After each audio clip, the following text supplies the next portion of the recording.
नमस्कार साथियों, मैं उम्मीद करता हूँ कि आप सब बहुत अच्छे होंगे। आपकी जर्नी अच्छी चल रही होगी। यदि आपका ड्रीम है यूपीपीएससी 2025 का एग्ज़ाम देने का, तो आपने 2024 के एग्ज़ाम से बहुत कुछ सीखने का प्रयास करना चाहिए।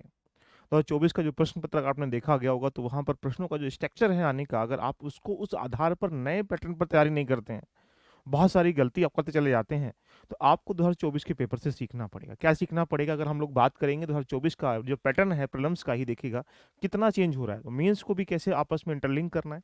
आइएगा बात कर लेते हैं यहाँ पर जो 2024 का पैटर्न है, उसमें क्या-क्या चेंजिंग देखने को मिला। देखो करंट अफेयर अगर देखेंगे, तो ये नहीं कि अब लास्ट टाइम पे आई दृष्टि से या किसी ऐसी मैगज़ीन से करंट रेडी कर लेंगे, वो पॉसिबल नहीं है। करंट अफेयर कैसे पूछा गया बताऊँगा, लेकिन ध्यान रखिएगा कि अब आपको डीपली बेसिस पर, डेली बेसिस पर चीज़ों को रेडी करना पड़ेगा अगर आप 25 का ड्रीम बना के बैठे हुए हैं तो। और आपको करंट अफेयर को बिल्कुल बेसिक से एडवांस पढ़ना पड़ेगा, वन लाइनर से काम बिल्कुल भी यहाँ पर एक प्रकार से कह सकते हैं नहीं चलेगा। यदि इसके साथ-साथ अगर हम लोग ये देखें कि पीवाईक्यू तैयारी करने का आधार हो सकता है, लेकिन अंतिम रूप से सोच रहे हैं कि पीवाईक्यू से हम चीज़ें रेडी कर पाएँगे, तो वो पॉसिबल नहीं है आपके लिए। इसके साथ-साथ घटना चक्र जो पूर्वावलोकन है, ये लास्ट ईयर के ट्रेंड को डिफाइन कर सकती हैं, लेकिन घटना चक्र का जो कांसेप्ट है, वो सब आयोग ने इस बार साइड में कर दिया गया। यानी उसको भी आपको इग्नोर नहीं करना है। यानी कुल मिला के कहूँगा तो घटना चक्र के माध्यम से आप प्रीलिम्स क्वालीफाई नहीं कर सकते हैं, ये ट्रेंड 2024 का दिखा रहा है।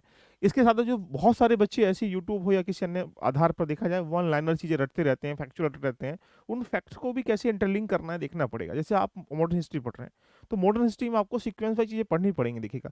असहयोग पहले हुआ, स्वराज पार्टी की स्थापना बाद में हुई। तो स्वराज पार्टी की स्थापना हुई क्यों थी? क्योंकि असहयोग में मनमुटाव होने के कारण, क्योंकि वो असहयोग वापस ले लिया गया था चोरी-चोरी कांड होने के कारण।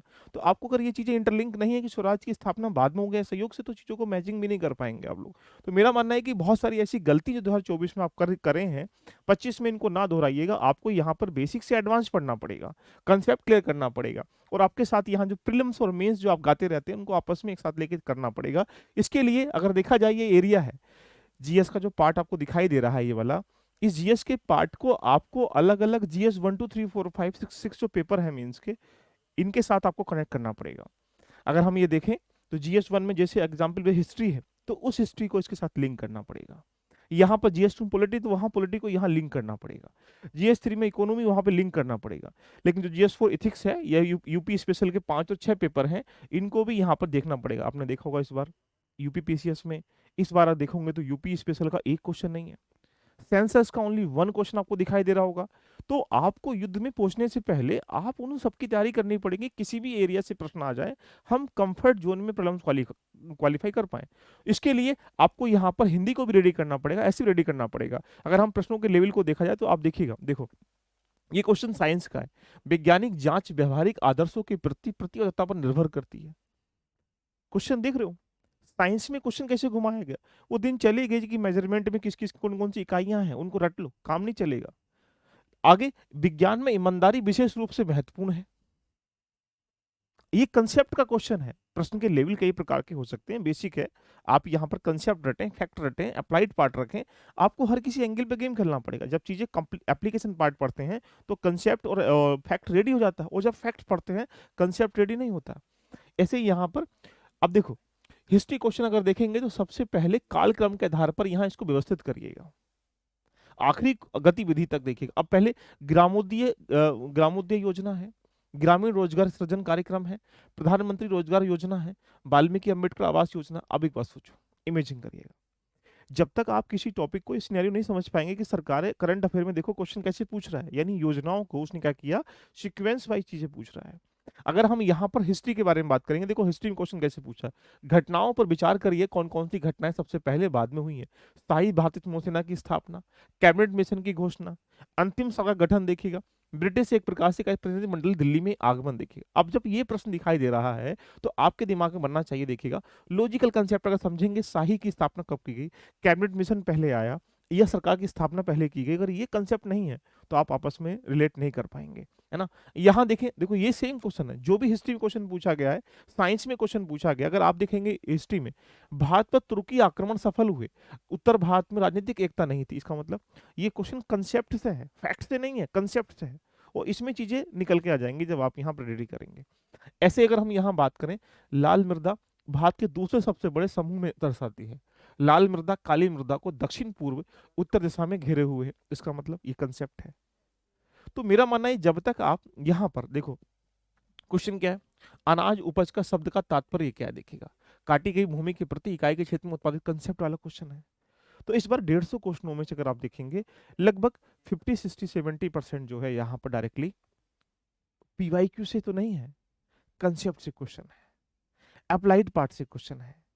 तो यानी आप अगर 2024 का एग्जाम देखें तो आपको बहुत कुछ यहाँ पर सीखने को मिलेगा, और ये इसीलिए जिससे कि आप चीजें यहाँ पर रेडी कर सकते हैं। तो हम आपके लिए एक प्रोग्राम लेके आ चुके हैं, जिस प्रोग्राम को डिजाइन किया गया 2025 के फाउंडेशन बैच के रूप में। इसमें आप कंप्लीट जीएस का पार्ट ये वाला, कंप्लीट आपके GS 1 GS 2 GS 3 GS 4 GS 5 GS 6 ready कर पाएंगे। और ये बैच जो है यहाँ पर 27 दिसंबर से हम इसको स्टार्टिंग कर रहे हैं। देखिएगा, इसकी फीस 7000 है, अभी इसमें डिस्काउंट चल रहा है 3500 में, यानी यहाँ पर आप यहाँ पर कह सकते हैं कि 3500 ₹3500 में इसको ज्वाइन कर सकते हैं। इसमें आपके साथ क्लासेस रहेंगी, और लगभग क्लासेस का टारगेट लगभग 500 क्लासेस रहेंगी। इसमें आपके पास यहाँ पर नोट्स रहेंगे, इसमें पीडीएफ फॉर्मेट में जो कोर एरिया है उसके साथ के साथ साथ यहाँ पर कोर एरिया के नोट्स भी रहेंगे, डाउट भी रहेगा, डिस्कशन भी रहेगा। और बेसिक से अब जैसे जीएस 1 में जाएंगे तो यहाँ हिस्ट्री का पार्ट है, सोसाइटी का पार्ट है, ज्योग्राफी का पार्ट है। तो मेंस के लिए कैसी चीज रेडी करनी है, प्रीलिम्स को कैसे उसमें इंटरलिंक करना है, साथ में लेके चलेंगे। तो यदि आपका सपना 25 में एग्जाम देने का है तो 2024 के एग्जाम से सीखने का प्रयास करिएगा, आपके लिए क्या हो जाएगा, लाभकारी हो जाएगा। तो करना क्या है, इसके लिए आपको एल लर्निंग एप्लीकेशन पे जाना है। जैसे ही जाएंगे ऐसा इंटरफेस आपको दिखाई देगा। यहाँ पे क्लिक करने के बाद आप जब परचेस कोर्स में जाते हैं तो यहाँ पर आपके सामने आ जाएगा ये यूपीपीसीएस का फाउंडेशन कोर्स 3500, तो 3500 इसकी फीस है। अगर अभी आप ज्वाइन करते हैं उसके बाद अपनी कहानी को यहाँ से स्टार्टिंग कर सकते हैं। और ये बैच कल से हमारा स्टार्टिंग हो रहा है, ये रहा यूपीपीसीएस का, यहाँ से बैच देखिएगा 25 के लिए। तो कंप्लीट बैच है, फाउंडेशन बैच है, इसको ज्वाइन करके अपनी जर्नी को रेडी कर सकते हैं। लेकिन 2024 के एग्जाम से सीख कर अपनी तैयारी को, जर्नी को स्टार्टिंग करें। किसी अन्य दुविधा के लिए दिए गए नंबरों पर आप मैसेज कॉल भी कर सकते हैं, बाकी नीचे लिंक दिया गया उसको भी एक प्रकार से आप व्हाट्सएप और टेलीग्राम का ज्वाइन कर लीजिएगा ना। All the best, love you, bye bye, take care.